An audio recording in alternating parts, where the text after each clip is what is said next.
शाळेत बाई म्हणाल्या, आपल्या आवडत्या विषयावर निबंध लिहा. एका मुलाने निबंध लिहिला. विषय दगड. दगड म्हणजे देव असतो, कारण तो आपल्याला आजूबाजूला सगळीकडे दिसतो, सगळीकडे असतो आणि पाहिलं तर दिसतो. अनोळख्या गल्लीत तो कुत्र्यापासून आपल्याला वाचवतो. हायवेवर गाव केव्हा लागणार आहे ते दाखवतो. घराभोवती कुंपण बनून रक्षण करतो. स्वयंपाकघरात आईला वाटण करून देतो. मुलांना झाडावरच्या कैऱ्या चिंचा पाडून देतो.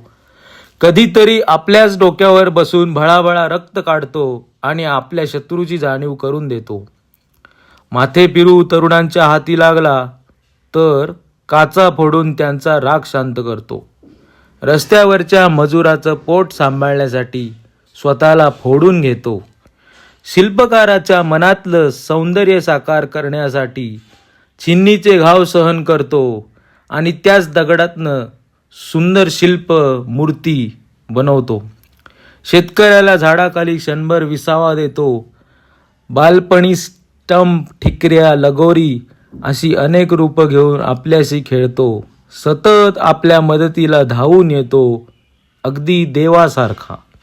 मला सांगा, देव सोडून कोणी एवढे करेल का आपल्यासाठी? बाई म्हणतात, तू दगड आहेस, तुला गणित येत नाही. आई म्हणते, काही हरकत नाही, तू माझा लाडका दगड आहेस. देवाला तरी कुठे गणित येतं? नाहीतर त्याने फायदा तोटा बघितला असता, तो व्यापारी झाला असता. आई म्हणते, दगडाला शेंदूर फासून त्यात भाव ठेवला की त्याचा देव होतो. म्हणजे काय, दगडच देव असतो.